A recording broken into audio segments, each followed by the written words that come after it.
여러분 반갑습니다. 환영합니다.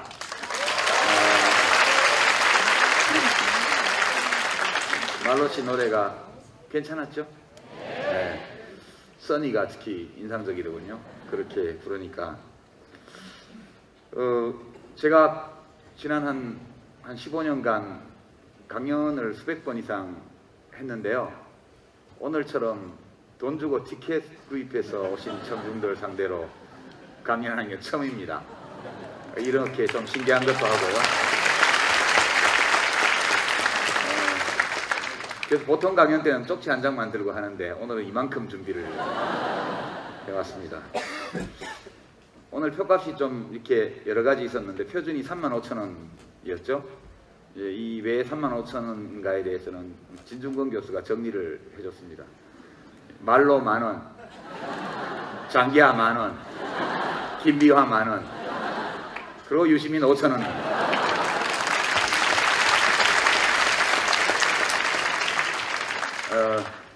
본격 강연 시작으로 영상을 하나 준비했습니다. 같이 보시죠.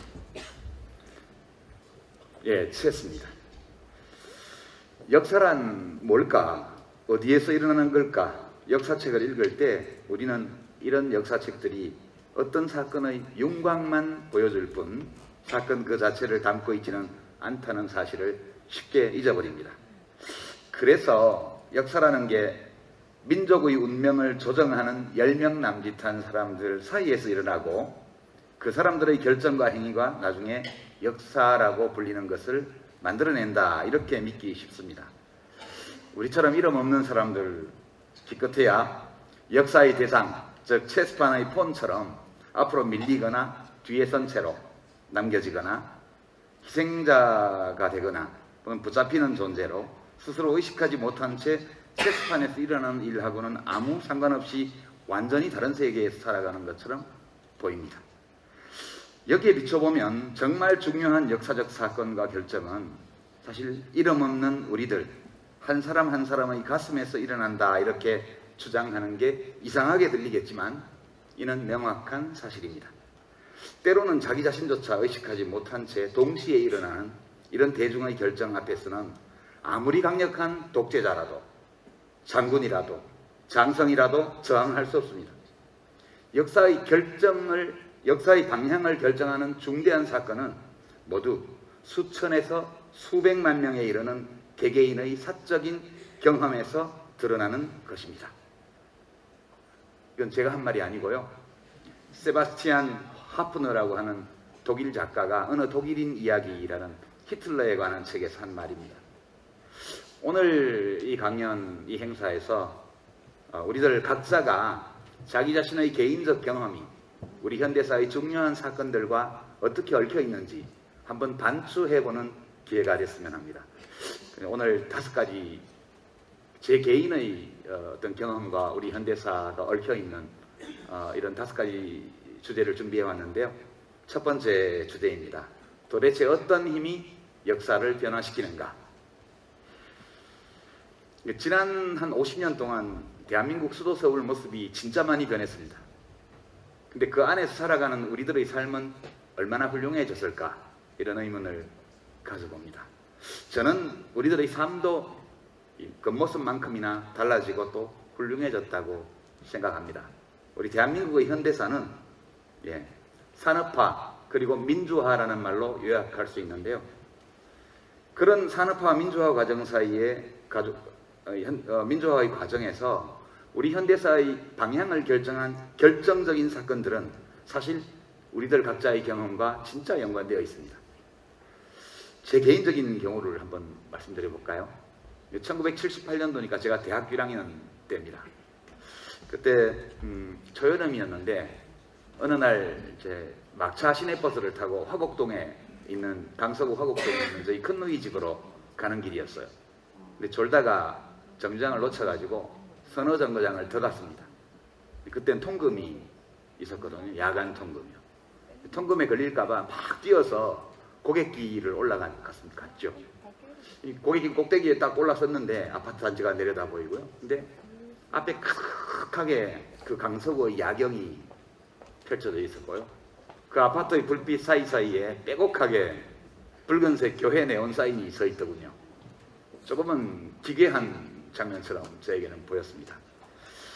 근데 그 당시가 조세희 선생님이 쓴 난장이가 쏘아올린 작은 공이라는 소설이 나왔을 때인데, 강서구 목동 신정동 일대의 가난한 동네들을 전부 다 부셔버리고 아파트촌을 지을 때입니다.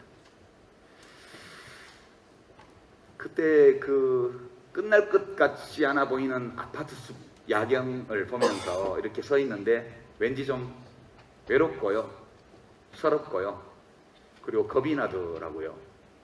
저렇게 많은 집들이 있는데 내가 살 집은 한 군데도 없구나, 그런 생각이 들었고, 나도 언젠가는 저 속에 나만의 공간, 내가 쉴 곳, 내 가족이 살 곳을 마련해야지, 이런 욕망이 있을 경우니 밑에서 이렇게 올라왔습니다. 이런 외로움은 사실 20살짜리들한테는 흔한 일이죠. 제가 학교 기숙사에 살면서 또는 자취방에 살면서 이런 외로움이 빠질 때 그걸 벗어나는 방법이 하나 있었는데요. 142번 시내버스를 타고 이화여대 앞에 가는 거였습니다. 이 가면요, 불빛이 화려합니다. 그리고 사람들이 북적거리고요, 옷을 잘 입었고 사람들이 예쁘고, 그리고 밝고 활기차요. 그래서 여대생들이 많이 들락날락하는 다방에서 커피 한 잔 시켜놓고 한 1시간 정도 가만히 사람들을 또 거리를 보다 보면 마음속에 있던 외로움과 두려움이 좀 덜어지는 것 같은 느낌이 들었습니다. 그럼 이제 다시 142번 버스를 타고 봉천동 자취방으로 돌아오곤 했죠. 근데 그 무렵인데 어떤 선배가 저보고 야학교사를 하면 어떻겠냐고, 그래서 한번 만나서 가봅시다 이랬더니 구로공단 입구 그 게시판 앞에서 만나자는 거예요. 그래서 저녁 무렵에 거기를 갔죠. 갔는데 서쪽 하늘에는 이제 해가 넘어갈 무렵이라서 시뻘건 색깔이 있고 바람이 좀 불고, 그리고 그 큰 게시판에는 구인 광고들이 붙어 있고요, 사방 다 콘크리트 회색이고, 그리고 퇴근 시간이었습니다. 많은 노동자들이 몰려 나오고 있습니다. 퇴근 시간에요. 근데 그 게시판 앞에 서서 퇴근하는 노동자들을 이렇게 보고 있는데 왠지 눈물이 날 것 같더라고요. 다들 표정이 어둡고요, 그리고 눈을 내리깔고 피곤한 얼굴로 걸음걸이는 축 처지고, 옷차림은 별로 볼 것이 없는 옷차림이고, 서로 이야기를 나누는 사람도 별로 없었습니다. 제가 이화여대 앞에서 봤던 그 젊은 여대생들과 저와 그 퇴근하는 젊은 여성 노동자들, 그 당시에는 공순이라고 불렀는데요, 다 같은 또래의 청년들이었습니다. 좀 이런 아주 굉장한 콘트라스트를 보면서 왠지 마음이 되게 불편했어요. 그러니까 어떤 불편함이냐 하면, 그 도스토옙스키나 톨스토이의 제정 러시아를 배경으로 한 소설을 볼 때 느끼던 것과 같은 불편함이요. 거기 나오는 멋진 남자 주인공들은 대부분 귀족 청년들 아닙니까? 그들이 누렸던 그 어마어마하게 높은 문화적 생활의 수준, 이런 것들은 수천만 농민들의 피땀을 착취한 그 돈으로 이루어진 거였죠. 이 이대 앞에서 본 여학생들과 구로공단 앞에서 퇴근 시간에 본 그 여공들, 여성 노동자들이 과연 같은 인종일까? 같은 나라에 살고 있을까? 같은 세대일까? 이런 것들이 몹시 의심이 되었습니다. 그래서 서울 도심 야경을 보면서 느꼈던 저 안에 나도 내 집 한 칸을 마련하고 싶다는 그 욕망이 왠지 좀 비루하게 느껴졌죠. 그렇게 산다는 거, 그거는 러시아 귀족들처럼 민중을 착취하는 편에 가담해서 그 과실을 누리는 거 아닌가? 이런 번민이 있었습니다. 그리고 왜 대한민국은 이렇게 됐을까? 그런 의문이 들어서 진지하게 우리의 현대사에 대해서 저도 관심을 가지게 됐던 것 같습니다. 사실 이 물질적으로 풍요롭게 살아보고 싶은 욕망과 그리고 여러 모순과 부조리가 있는 사회 속에서 의로운 쪽에 서고 싶다는 소망, 이건 누구나 다 가지고 있는 거죠. 여러분들도 이 범민을 각자 조금 다른 양상으로, 다른 정도로 맛보지 않으셨어요? 저는 정말 많은 사람들이 이 둘 사이에서 범민했다고 생각합니다. 둘 중에 어느 하나가 꼭 나쁘다고 생각하지는 않아요. 이 욕망 쪽으로 기울어진 사람들은 정말 잘 살기 위해서 엄청난 노력을 했고요. 그것이 한국의 산업화를 이룬 동력이었습니다. 그리고 의로운 일을 해야 되겠다. 최소한 불의의 세력 쪽에, 악의 세력 쪽에 서지 말아야 되겠다는 그 소망을 강하게 가졌던 사람들이 우리 사회의 민주화를 이루어냈다. 저는 그렇게 생각합니다. 저는 수천만 국민들의 마음속에 있던 이 욕망과 소망, 이 두 가지가 서로 대립하고 얽히면서 우리의 현대사를 변화시켰다. 아까 체스판 동영상을 보면서 그 제가 인용한 말, 역사의 방향을 결정하는 중대한 사건들은 수백만 그런 이름 없는 사람들의 개인적 경험으로 드러난다고 이야기한 것이 바로 이런 게 아닐까? 그런 생각입니다. 두 번째 주제가 그렇다면 이 산업화의 역사를 우리가 어떻게 받아들여야 될까? 그 문제입니다. 여기 오신 분들은 저에 대해서 좀 좋게 생각하시는 분들이니까 대부분 사회의 진보 이런 걸 좀 바라시고요. 요즘 벌어지고 있는 여러 일들을 보면서 약간의 절망감, 인간에 대한 불신, 역사에 대한 환멸, 의심 이런 것들을 느끼고 계실 거예요. 근데 이 산업화의 역사를 생각하면 누가 생각납니까? 사람들이 제일 많이 얘기하는 게 박정희, 정주영, 이병철, 박태준, 김우중, 최종현 대부분 돌아가셨고 지금 김우중 씨만 지금 생존해 있죠. 이런 분들 중에서 이런 사람들을 떠올릴 수밖에 없어요. 이 역사라는 것은 역사책에도 그러하고 우리의 마음에도 그러하고 뭔가를 선택하는 거예요. 수많은 과거의 산업화와 관련된 사실들 중에서 사람들이 보통 중요하다거나 의미 있다고 생각하는 것들만 골라서 우리가 기억을 합니다. 그래서 역사는 어쩔 수 없이 일정 부분 뭔가를 이루거나 뭔가를 만들었거나 뭔가를 남긴 사람들을 중심으로 기록할 수밖에 없습니다. 그러다 보니까 산업화의 주역, 은인, 박정희 대통령과 그 참모들 10명 정도다. 이런 주장이 있죠. 과연 그럴까요? 그래서 박노해 시인이 쓴 작품 하나를 여기 가지고 왔습니다. 우선 이 작품을 한번 감상해 보죠. 눈으로만 보지 마시고요. 제가 읽어볼 테니까 여러분들도 약간 소리 내서 한번 읽어보시기 바랍니다. 손무덤, 박노해.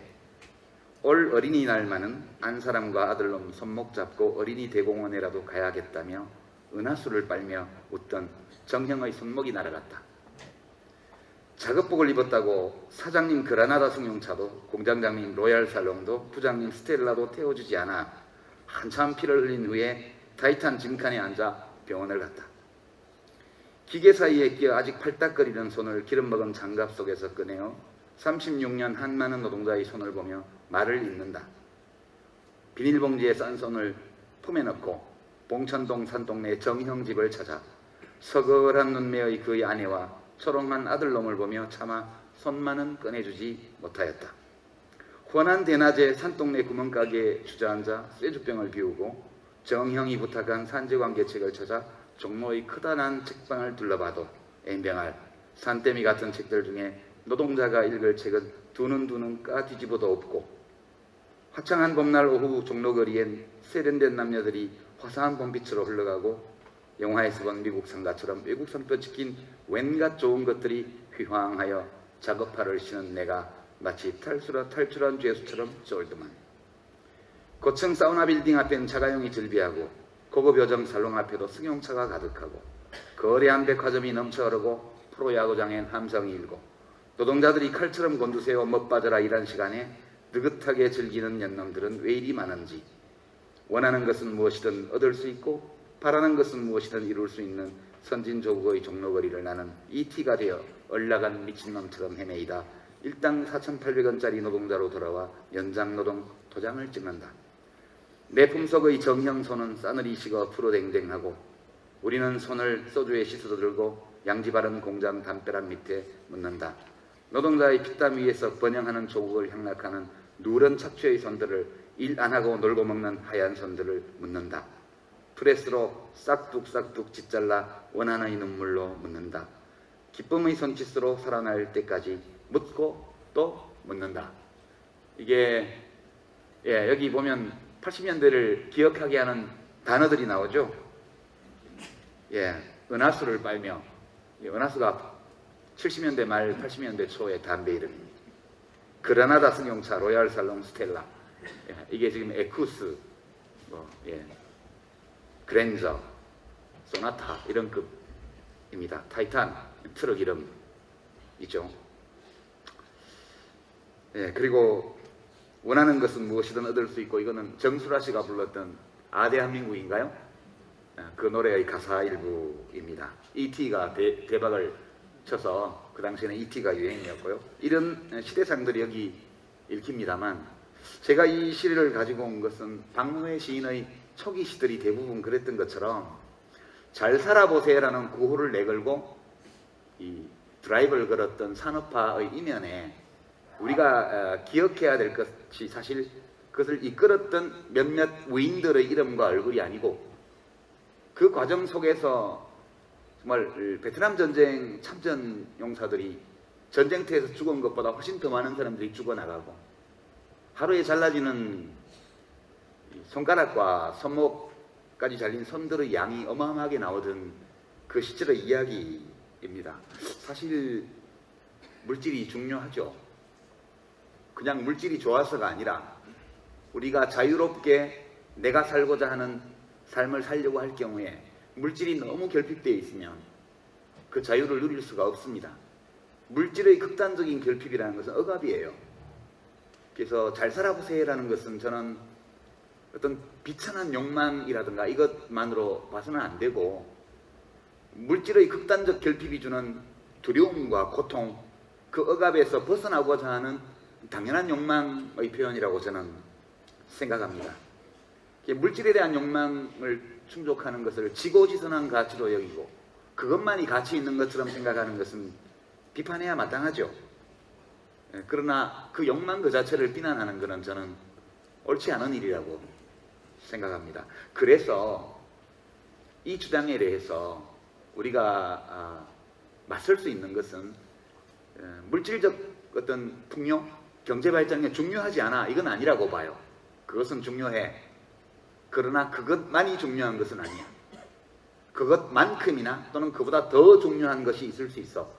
이렇게 얘기하는 것이 좋다고 생각합니다. 아울러서 그와 같은 산업화의 역사가 몇몇 위인들의 손에 의해서 만들어진 것이 아니라 자신의 절절한 소망을 실현하고자 하는, 욕망을 실현하고자 하는 수천만 명의 국민들의 각고의 노력과 피땀 희생 위에서 이루어진 것인 만큼 저는 우리들이 이 산업화의 역사를 소중하게 여기고 대견하게 평가하는 것이 합당하지 않은가, 이렇게 생각합니다. 여러분들 자신, 여러분들의 부모님, 여러분들의 할머니, 할아버지가 모두 이 과정에서 저 선무덤이라는 작품에서 박노해 시인이 묘사한 것과 같은 극단적인 상황은 아닐지 몰라도 많건 적건 많은 고통을 견디면서 오늘의 대한민국을 이루어냈다는 점, 저는 이것을 흔쾌히 인정하는 것이 필요하다, 이렇게 말씀드리고요.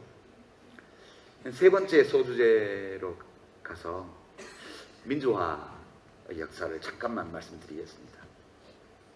우리 대한민국 민주공화국 맞나요? 예, 맞습니다. 예, 좀 분위기가 이상한데. 대한민국 민주공화국 맞아요. 우리 헌법도 정상적인 헌법이고요. 또 5년마다 4년마다 선거도 하고요. 선거가 끝나고 나면 다 승복하고요. 뭐 정상적입니다. 근데 품질이 좀 나빠요.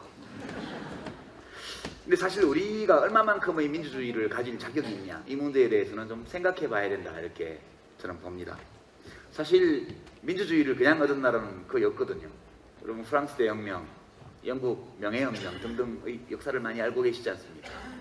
민주주의를 세우기 위해서 혁명을 일으켰고요. 왕의 목을 잘랐고요.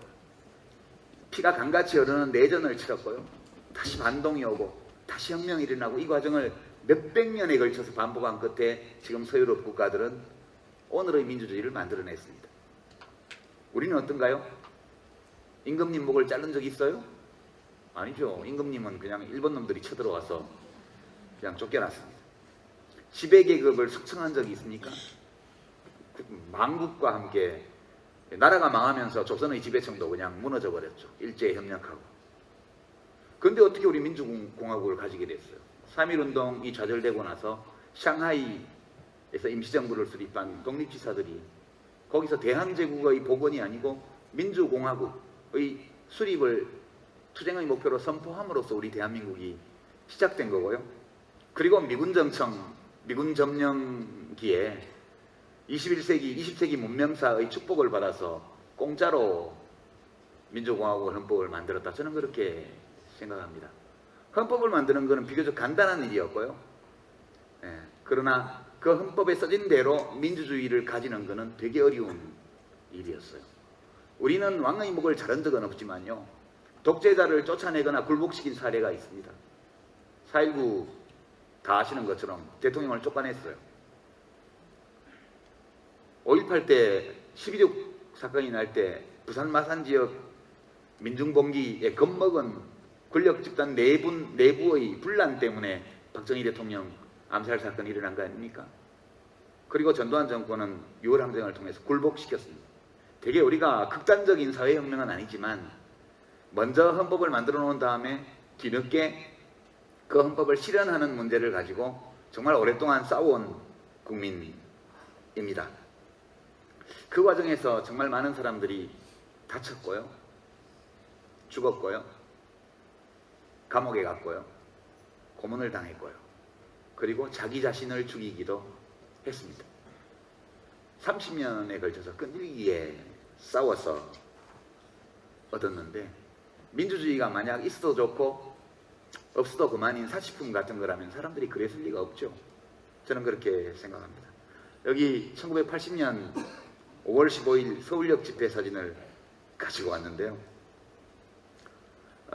저 집회가 해산되고 그리고 계엄령을 확대 선포하고 광주 항쟁이 일어났고 참혹하게 진압당했고 그리고 7년간에 걸친 어공 독재가 있었고 그 7년 동안에 열심히 준비해서 우리 국민들은 전국적, 연속적, 동시다발적 민중봉기를 일으켜서 민주화를 쟁취를 했습니다. 7년간에 걸쳐 싸워가지고요. 근데 사실 1980년 5월 15일 저 서울역에 앉아 있었을 때 한편으로는 제가 불안했고요. 한편으로는 좀 기대에 들떠 있었던 면도 있습니다. 우리 사회가 왜 아까 앞에서 말씀드린 구로공단 앞과 이화여대 앞의 그 극적인 콘트라스트 이런 불균등 또는 불평등이 존재하는 나라가 되었는가에 대한 문제의식, 이 사회는 정의롭지 않은 사회다라는 의심, 이런 것들을 풀 수 있다고 저는 믿었어요. 그냥 민주주의를 하고요, 자유롭게 생각을 이야기를 하고 이것이 잘못됐다는 이야기를 하고 그리고 선거를 하면 이런 문제를 고쳐줄 수 있는 사람이 대통령이 되고, 그래서 나라가 잘 될 줄 알았죠. 제가 21살 때요. 근데 그게 그렇게 간단한 게 아니더라고요. 어쨌든 우여곡절 끝에 우리가 민주화를 했습니다. 그리고 전국교체도 했고요. 또 과거에 야당 민주화운동을 했던 두 분을 연속 10년 동안 대통령으로 뽑았습니다. 근데 그 뒤에 일어난 일이 입만 열었다 하면 거짓말하는 왕사기꾼을 대통령으로 뽑았잖아요. 그리고 5년 동안 되게 실망해가지고 한때는 지지율이 막 60%까지 갔었고 득표도 50% 거의 했던 대통령이었는데 퇴임하자마자 뭐 국민 선호도가 2%, 1% 이렇게 이제 버렸어요. 쓰고 사기꾼을 대통령으로 뽑아서 쓰고 버렸고요. 그 사기당한 고지서가 지금 계속 날라오잖아요. 뭐 해외 자원외교 뭐 지금 들어간 것만 무슨 30몇 조, 앞으로 들어갈 게 40몇 조 이런 얘기들 지금 나오고 있습니다. 그 다음에 그 5년 후에는 또 뭐라고 표현할까요? 제가 써놓은 대로 읽어볼게요.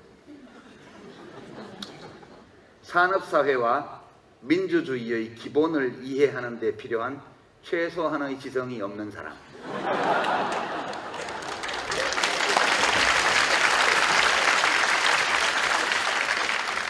을 뽑았습니다. 그리고 없애야 될 게 있는 사람하고 있어야 될 게 없는 사람이 번갈아 5년씩 대통령을 하면서 헌법을 무시하고 국가를 사유화하려고 했습니다. 한 사람은 수익 모델을 창출하려고 했고요. 한 분은 이념적으로 국가를 사유화하려고 하고 있죠. 그럴 때 우리 민주주의는 흔들립니다. 지금 심하게 흔들리고 있어요. 우리 민주주의는 튼튼하지 않고 굉장히 취약합니다. 이렇게 하고 있는데 우리끼리 웃죠. 근데 이런 대통령을 국정수행 잘한다고 대답하는 국민이 50% 가까이 돼요. 웃기죠. 웃긴다고 생각해요. 저는 웃긴다고 생각하거나 아니면 화가 나거나 아니면 좌절감을 느끼거나 아마 셋 중에 하나이실 가능성이 많아요, 여러분들이.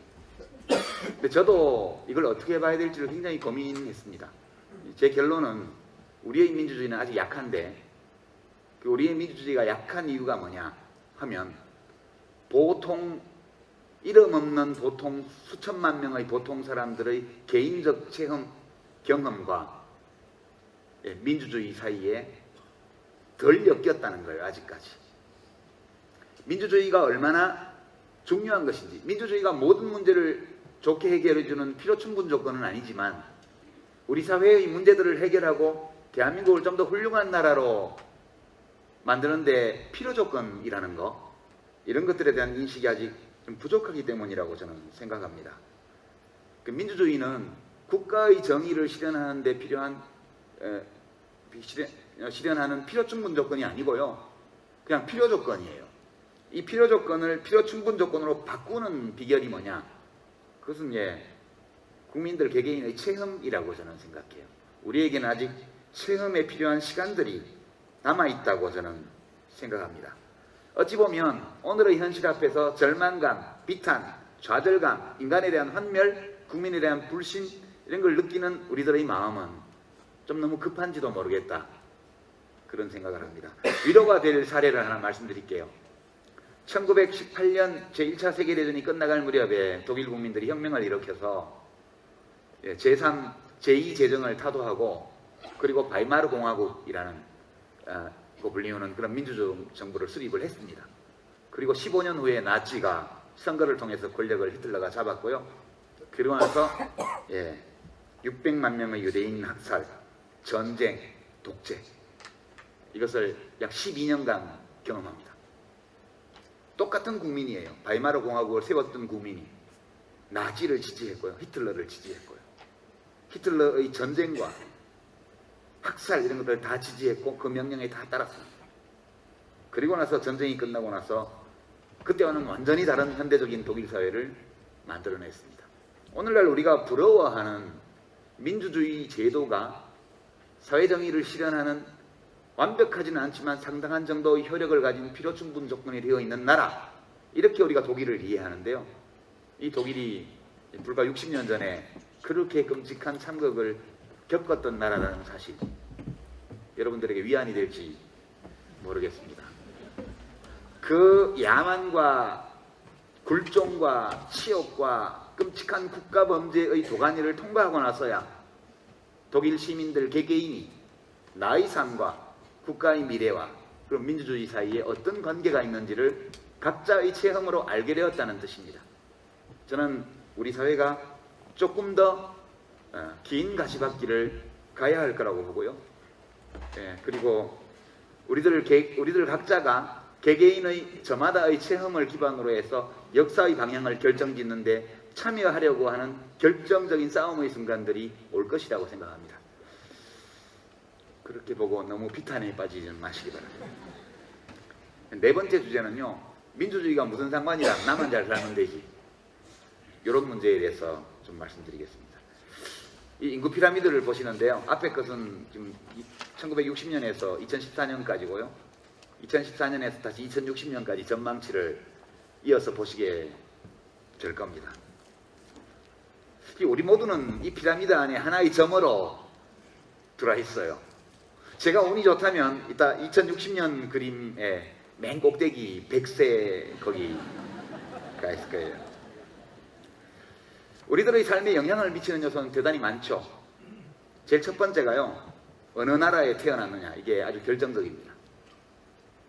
북한에서 태어난 어떤 사람도 대한민국에서 태어난 우리들이 일반적으로 누리는 만큼의 삶의 기회를 누리지 못해요. 여러 이유 때문에요.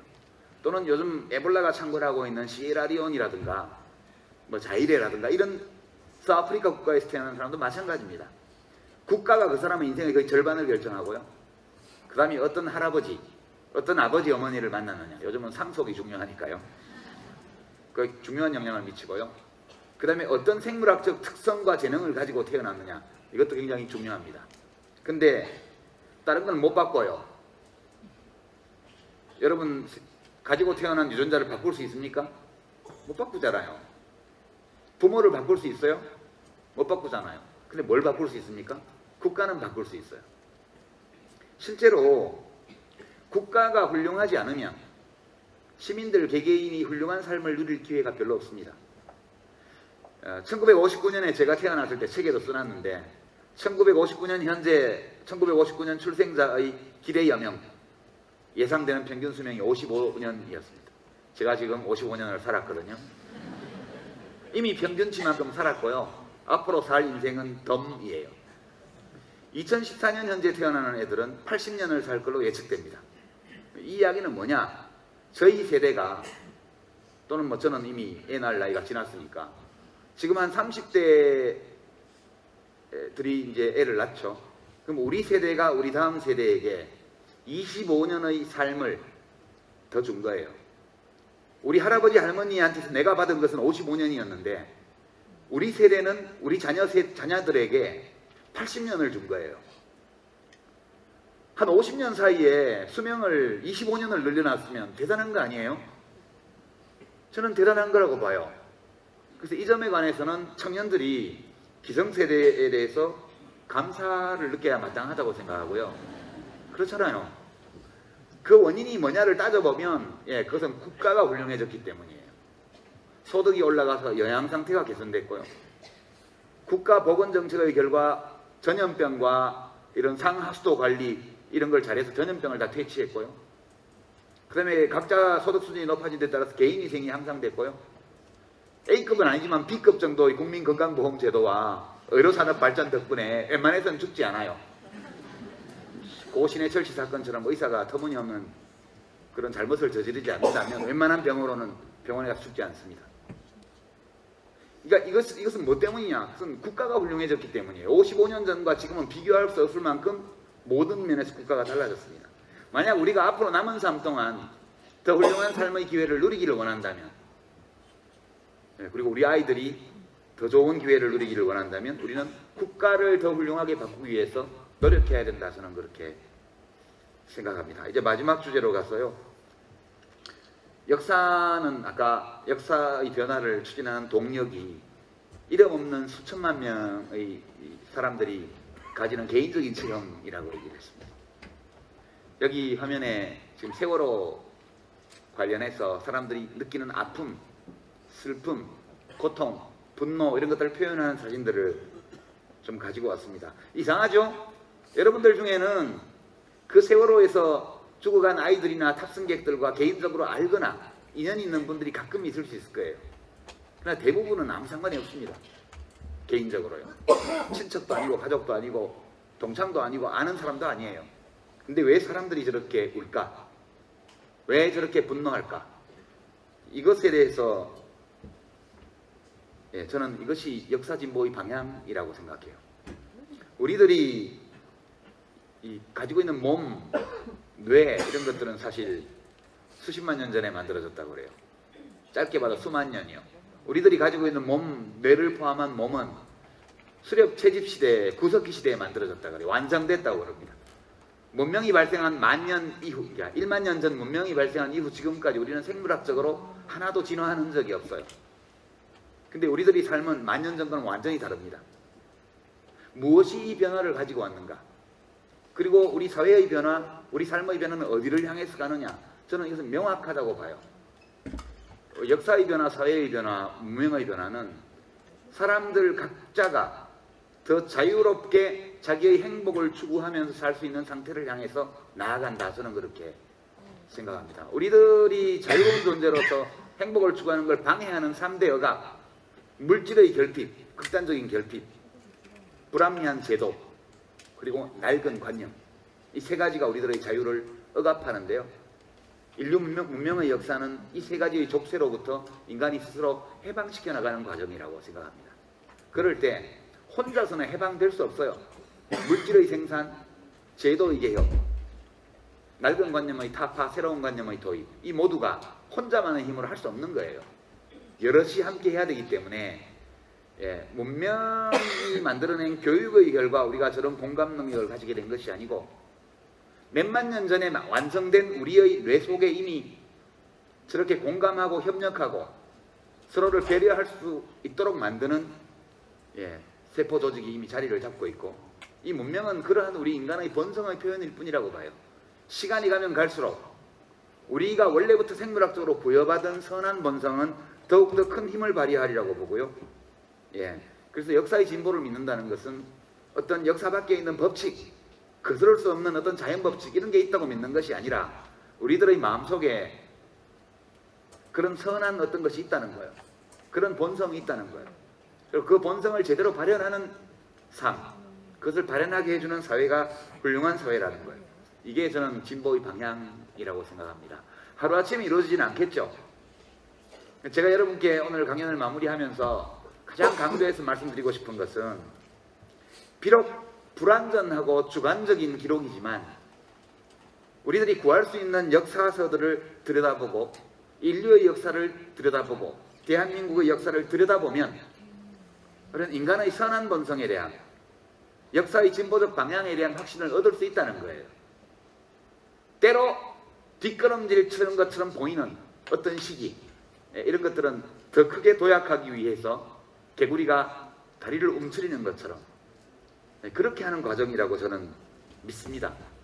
여러분들의 삶이, 우리들의 삶이 다 역사가 되는 것이고요. 우리 대한민국 땅에서 한 사람이라도 더 많은 사람이 자신의 이런 선한 본성을 믿고 알고 그것을 표현하기 위해서 노력할 때, 그때 우리 대한민국은 정치, 사회, 경제, 문화적으로 한때 그러했던 것처럼 점프를 하는 날이 올 것이다, 이렇게 생각합니다. 여러분 마음속에 에너지를 비축하시고요, 함부로 낭비하지 마시고요, 차곡차곡 쟁여놓으셨다가 역사의 방향을 결정짓는 중요한 사건이 개봉박도했을 때, 그때 그 모든 에너지를 하나로 모아서 한껏 터뜨리시기 바랍니다. 그때가 올 것입니다. 오늘 콘서트에 잘 오셨습니다. 감사합니다.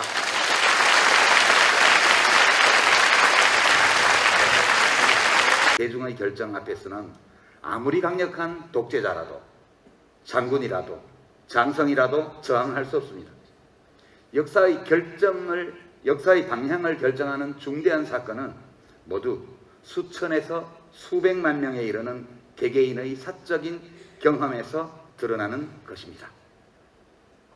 이건 제가 한 말이 아니고요, 세바스티안 하프너라고 하는 독일 작가가 어느 독일인 이야기라는 히틀러에 관한 책에서 한 말입니다. 오늘 이 강연, 이 행사에서 우리들 각자가 자기 자신의 개인적 경험이 우리 현대사의 중요한 사건들과 어떻게 얽혀 있는지 한번 반추해보는 기회가 됐으면 합니다. 오늘 5가지 제 개인의 어떤 경험과 우리 현대사가 얽혀 있는 이런 5가지 주제를 준비해 왔는데요. 첫 번째 주제입니다. 도대체 어떤 힘이 역사를 변화시키는가? 지난 한 50년 동안 대한민국 수도 서울 모습이 진짜 많이 변했습니다. 근데 그 안에서 살아가는 우리들의 삶은 얼마나 훌륭해졌을까? 이런 의문을 가져봅니다. 저는 우리들의 삶도 겉모습만큼이나 달라지고 또 훌륭해졌다고 생각합니다. 우리 대한민국의 현대사는 산업화 그리고 민주화라는 말로 요약할 수 있는데요. 그런 산업화와 민주화 과정 사이에 민주화의 과정에서 우리 현대사의 방향을 결정한 결정적인 사건들은 사실 우리들 각자의 경험과 진짜 연관되어 있습니다. 제 개인적인 경우를 한번 말씀드려 볼까요? 1978년도니까 제가 대학교 1학년 때입니다. 그때 초여름이었는데 어느 날 이제 막차 시내버스를 타고 화곡동에 있는 강서구 화곡동에 있는 저희 큰누이 집으로 가는 길이었어요. 근데 졸다가 정류장을 놓쳐가지고 선호 정거장을 더 갔습니다. 그때는 통금이 있었거든요. 야간 통금이요. 통금에 걸릴까봐 막 뛰어서 고객길을 올라갔죠. 이 고객길 꼭대기에 딱 올라섰는데 아파트 단지가 내려다 보이고요. 근데 앞에 크크하게 그 강서구의 야경이 펼쳐져 있었고요. 그 아파트의 불빛 사이사이에 빼곡하게 붉은색 교회 네온 사인이 서 있더군요. 조금은 기괴한 장면처럼 저에게는 보였습니다. 근데 그 당시가 조세희 선생님이 쓴 난장이가 쏘아올린 작은 공이라는 소설이 나왔을 때인데, 강서구 목동 신정동 일대의 가난한 동네들을 전부 다 부셔버리고 아파트촌의 역사를 우리가 어떻게 받아들여야 될까, 그 문제입니다. 여기 오신 분들은 저에 대해서 좀 좋게 생각하시는 분들이니까 대부분 사회의 진보 이런 걸 좀 바라시고요. 요즘 벌어지고 있는 여러 일들을 보면서 약간의 절망감, 인간에 대한 불신, 역사에 대한 환멸, 의심 이런 것들을 느끼고 계실 거예요. 근데 이 산업화의 역사를 생각하면 누가 생각납니까? 사람들이 제일 많이 얘기하는 게 박정희, 정주영, 이병철, 박태준, 김우중, 최종현, 대부분 돌아가셨고 지금 김우중 씨만 지금 생존해 있죠. 이런 분들 중에서 이런 사람들을 떠올릴 수밖에 없어요. 역사라는 것은 역사책에도 그러하고 우리의 마음에도 그러하고 뭔가를 선택하는 거예요. 수많은 과거의 산업화와 관련된 사실들 중에서 사람들이 보통 중요하다거나 의미 있다고 생각하는 것들만 골라서 우리가 기억을 합니다. 그래서 역사는 어쩔 수 없이 일정 부분 뭔가를 이루거나 뭔가를 만들었거나 뭔가를 남긴 사람들을 중심으로 기록할 수밖에 없습니다. 그러다 보니까 산업화의 주역, 은인, 박정희 대통령과 그 참모들 10명 정도다, 이런 주장이 있죠. 과연 그럴까요? 그래서 박노해 시인이 쓴 작품 하나를 여기 가지고 왔습니다. 우선 이 작품을 한번 감상해 보죠. 눈으로만 보지 마시고요. 제가 읽어볼 테니까 여러분들도 약간 소리내서 한번 읽어보시기 바랍니다. 손무덤, 박노해. 올 어린이날만은 안사람과 아들놈 손목 잡고 어린이 대공원에라도 가야겠다며 은하수를 빨며 웃던 정형의 손목이 날아갔다. 작업복을 입었다고 사장님 그라나다 승용차도 공장장님 로얄 살롱도 부장님 스텔라도 태워주지 않아 한참 피를 흘린 후에 타이탄 짐칸에 앉아 병원을 갔다. 기계 사이에 끼어 아직 팔딱거리는 손을 기름 먹은 장갑 속에서 꺼내어 36년 한 많은 노동자의 손을 보며 말을 잇는다. 비닐봉지에 싼 손을 품에 넣고 봉천동 산동네 정형집을 찾아 서글한 눈매의 그의 아내와 초롱한 아들놈을 보며 차마 손만은 꺼내주지 못하였다. 훤한 대낮에 산동네 구멍가게에 주저앉아 쇠주병을 비우고 정형이 부탁한 산재관계책을 찾아 종로의 커다란 책방을 둘러봐도 엠병할 산더미 같은 책들 중에 노동자가 읽을 책은 두눈두눈 까 뒤집어도 없고, 화창한 봄날 오후 종로거리엔 그러니까 어떤 불편함이냐 하면 그 도스토옙스키나 톨스토이의 제정 러시아를 배경으로 한 소설을 볼 때 느끼던 것과 같은 불편함이요. 거기 나오는 멋진 남자 주인공들은 대부분 귀족 청년들 아닙니까? 그들이 누렸던 그 어마어마하게 높은 문화적 생활의 수준, 이런 것들은 수천만 농민들의 피땀을 착취한 그 돈으로 이루어진 거였죠. 이 이대 앞에서 본 여학생들과 구로공단 앞에서 퇴근 시간에 본 그 여공들, 여성 노동자들이 과연 같은 인종일까? 같은 나라에 살고 있을까? 같은 세대일까? 이런 것들이 몹시 의심이 되었습니다. 그래서 서울 도심 야경을 보면서 느꼈던 저 안에 나도 내 집 한 칸을 마련하고 싶다는 그 욕망이 왠지 좀 비루하게 느껴졌죠. 그렇게 산다는 거, 그거는 러시아 귀족들처럼 민중을 착취하는 편에 가담해서 그 과실을 누리는 거 아닌가? 이런 번민이 있었습니다. 그리고 왜 대한민국은 이렇게 됐을까? 그런 의문이 들어서 진지하게 우리의 현대사에 대해서 저도 관심을 가지게 됐던 것 같습니다. 사실 이 물질적으로 풍요롭게 살아보고 싶은 욕망과 그리고 여러 모순과 부조리가 있는 사회 속에서 의로운 쪽에 서고 싶다는 소망, 이건 누구나 다 가지고 있는 거죠. 여러분들도 이 범민을 각자 조금 다른 양상으로, 다른 정도로 맛보지 않으셨어요? 저는 정말 많은 사람들이 이 둘 사이에서 범민했다고 생각합니다. 둘 중에 어느 하나가 꼭 나쁘다고 생각하지는 않아요. 이 욕망 쪽으로 기울어진 사람들은 정말 잘 살기 위해서 엄청난 노력을 했고요. 그것이 한국의 산업화를 이룬 동력이었습니다.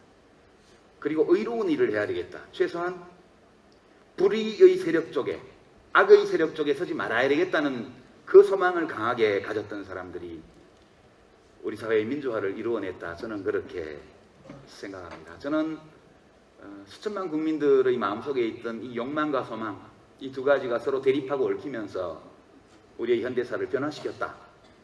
아까 체스판 동영상을 보면서 그 제가 인용한 말, 역사의 방향을 결정하는 중대한 사건들은 수백만 그런 이름 없는 사람들의 개인적 경험으로 드러난다고 이야기한 것이 바로 이런 게 아닐까?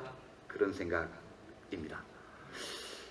두 번째 주제가 그렇다면 이 산업화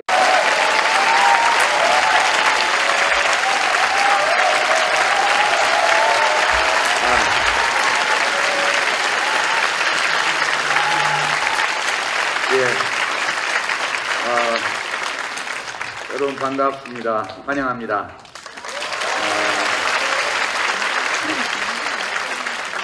말로씨 노래가 괜찮았죠? 네. 써니가 특히 인상적이더군요. 그렇게 부르니까. 제가 지난 한 15년간 강연을 수백 번 이상 했는데요. 오늘처럼 돈 주고 티켓 구입해서 오신 청중들 상대로 강연하는 게 처음입니다. 이렇게 좀 신기한 것도 하고요. 그래서 보통 강연 때는 쪽지 한 장 만들고 하는데 오늘은 이만큼 준비를 해왔습니다. 오늘 표값이 좀 이렇게 여러 가지 있었는데 표준이 35,000원이었죠. 이 외에 35,000원인가에 대해서는 진중권 교수가 정리를 해줬습니다. 말로 10,000원, 장기하 10,000원, 김비화 10,000원, 그리고 유시민 5,000원.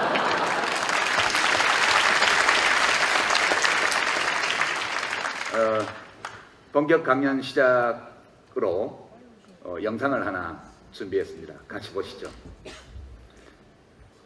예, 취했습니다. 역사란 뭘까? 어디에서 일어나는 걸까? 역사책을 읽을 때 우리는 이런 역사책들이 어떤 사건의 윤곽만 보여줄 뿐 사건 그 자체를 담고 있지는 않다는 사실을 쉽게 잊어버립니다. 그래서 역사라는 게 민족의 운명을 조정하는 열명남짓한 사람들 사이에서 일어나고 그 사람들의 결정과 행위가 나중에 역사라고 불리는 것을 만들어낸다, 이렇게 믿기 쉽습니다.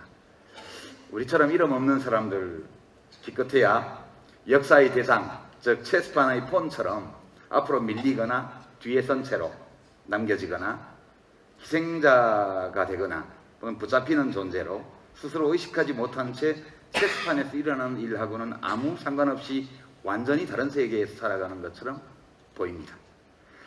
여기에 비춰보면 정말 중요한 역사적 사건과 결정은 사실 이름 없는 우리들 한 사람 한 사람의 가슴에서 일어난다, 이렇게 주장하는 게 이상하게 들리겠지만 이는 명확한 사실입니다. 때로는 자기 자신조차 의식하지 못한 채 동시에 일어나는 이런 일을 질 때입니다. 그때 그 끝날 것 같지 않아 보이는 아파트 숲 야경을 보면서 이렇게 서 있는데 왠지 좀 외롭고요, 서럽고요, 그리고 겁이 나더라고요. 저렇게 많은 집들이 있는데 내가 살 집은 한 군데도 없구나, 그런 생각이 들었고, 나도 언젠가는 저 속에 나만의 공간, 내가 쉴 곳, 내 가족이 살 곳을 마련해야지, 이런 욕망이 슬그머니 밑에서 이렇게 올라왔습니다. 이런 외로움은 사실 20살짜리들한테는 흔한 일이죠. 제가 학교 기숙사에 살면서 또는 자취방에 살면서 이런 외로움이 빠질 때 그걸 벗어나는 방법이 하나 있었는데요. 142번 시내버스를 타고 이화여대 앞에 가는 거였습니다. 이 가면요 불빛이 화려합니다. 그리고 사람들이 북적거리고요. 옷을 잘 입었고 사람들이 예쁘고 그리고 밝고 활기차요. 그래서 여대생들이 많이 들락날락하는 다방에서 커피 한 잔 시켜놓고 한 시간 정도 가만히 사람들을 또 거리를 보다 보면 마음속에 있던 외로움과 두려움이 좀 덜어지는 것 같은 느낌이 들었습니다. 그럼 이제 다시 142번 버스를 타고 봉천동 자취방으로 돌아오곤 했죠. 근데 그 무렵인데 어떤 선배가 저보고 야학교사를 하면 어떻겠냐고. 그래서 한번 만나서 가봅시다 이랬더니 구로공단 입구 그 게시판 앞에서 만나자는 거예요. 그래서 저녁 무렵에 거기를 갔죠. 갔는데 서쪽 하늘에는 이제 해가 넘어갈 무렵이라서 시뻘건 색깔이 있고 바람이 좀 불고 그리고 그 큰 게시판에는 구인 광고들이 붙어 있고요. 사방 다 콘크리트 회색이고 그리고 퇴근 시간이었습니다. 많은 노동자들이 몰려 나오고 있습니다. 퇴근 시간에요. 근데 그 게시판 앞에 서서 퇴근하는 노동자들을 이렇게 보고 있는데 왠지 눈물이 날 것 같더라고요. 다들 표정이 어둡고요. 그리고 눈을 내리깔고 피곤한 얼굴로 걸음걸이는 축 처지고 옷차림은 별로 볼 것이 없는 옷차림이고 서로 이야기를 나누는 사람도 별로 없었습니다. 제가 이화여대 앞에서 봤던 그 젊은 여대생들과 저와 그 퇴근하는 젊은 여성 노동자들, 그 당시에는 공순이라고 불렀는데요. 다 같은 또래의 청년들이었습니다. 좀 이런 아주 굉장한 콘트라스트를 보면서 왠지 마음이 되게 불편했어요.